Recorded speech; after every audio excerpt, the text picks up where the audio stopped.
Selamat datang di panduan penggunaan Integrated Digital Workspace atau Bitrix Direktorat PEPPS. Dalam rangka menuju tatanan normal baru yang mendukung produktivitas kerja dan prioritas kesehatan, Kementerian PPN Bappenas telah menerapkan IDW atau Bitrix untuk pegawainya.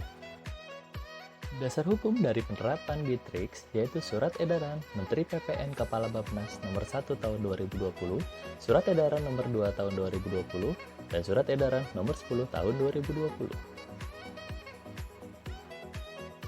Bagaimana penerapan Bitrix pada Direktorat PEPPS?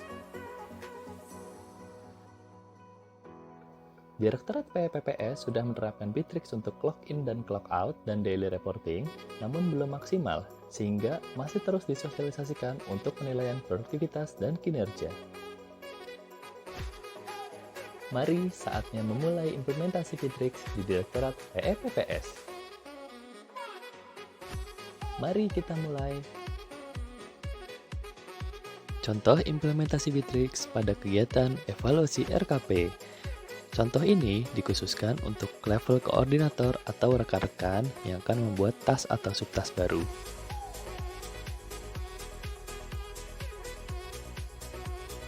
Panduan pertama, input tas. Langkah pertama, login dengan email dan password akun Bappenas Anda.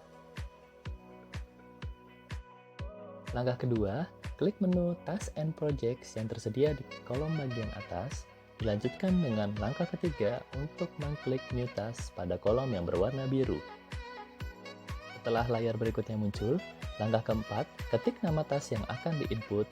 Dilanjutkan dengan pilih nama anggota tim sebagai PIC pada kolom Responsible Person. Langkah berikutnya, langkah 6, set tanggal deadline sesuai dengan waktu yang diperlukan. Langkah ketujuh, klik option, pastikan opsi yang muncul seperti yang muncul pada layar, yaitu pastikan approve task when completed dalam posisi di checklist. Apabila sudah, lanjut ke langkah 8, klik add task yang tertera pada tombol berwarna hijau seperti yang ada pada layar. Apabila task sudah berhasil di-create, maka langkah 9, task akan muncul dalam daftar My Task Anda seperti yang tertera di layar berikut. Panduan kedua, input subtask.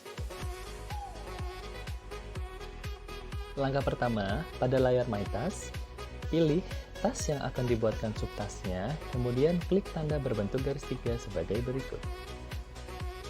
Langkah kedua, klik Create Subtask berdasarkan daftar yang muncul setelah kita mengklik garis 3 pada proses sebelumnya. Setelah tampilan subtask sudah muncul, langkah ketiga yaitu ketik nama subtask yang akan diinput. Dilanjutkan dengan langkah keempat untuk memilih nama anggota tim sebagai PIC pada kolom Responsible Person. Langkah kelima, set waktu deadline dan start subtask pada kolom yang tersedia. Apabila sudah, langkah ke-6, klik Add Task pada kotak yang berwarna hijau di bagian bawah. Apabila sudah berhasil di Add Task, langkah ke-7, subtask akan muncul pada daftar My Task Anda. Untuk memastikan subtask sudah terkait dengan tasknya, maka klik nama pada subtasknya, kemudian langkah ke-8, pada layar menu subtask akan muncul nama parent task di bagian berikut. Kemudian langkah 9, pastikan klik tombol Start untuk memulai subtask Anda. Tombol Start ini berlaku untuk level staff untuk memulai subtasknya. Panduan ketiga, Close Task. Pada menu Task and Projects, langkah pertama, klik pada nama subtask yang akan di-close atau finish. Langkah kedua, pastikan status task atau subtask sudah di-start, sehingga muncul tombol pause seperti yang tertera pada layar. Dilanjutkan langkah ketiga, pastikan status task atau subtask masih dalam kondisi in progress. Langkah keempat, unggah dokumen pendukung pada kolom komen, pastikan untuk memberikan deskripsi atas file tersebut. Berikutnya, langkah kelima, kembali ke bagian atas. Pastikan memberikan skor, dan ini hanya berlaku untuk kreator tas atau subtas saja yang bisa melakukan di bagian kanan. Langkah keenam, apabila sudah diskor, maka klik finish pada kotak yang berwarna hijau. Apabila tas tersebut sudah berhasil di-close, langkah ketujuh, maka tas atau subtas tersebut akan statusnya tercoret pada menu My Tas. Sekian panduan yang sudah disampaikan. Apakah panduan tersebut sudah cukup membantu pemahaman Bapak, Ibu, dan rekan-rekan sekalian? Apabila ada informasi yang ingin didiskusikan lebih lanjut, silakan bisa menghubungi kontak saya melalui email, nomor handphone, beserta lokasi alamat kantor saya. Sekian panduan yang disampaikan. Terima kasih, semoga bermanfaat untuk Bapak, Ibu, dan rekan-rekan sekalian di Direktorat PPPS. Sampai jumpa.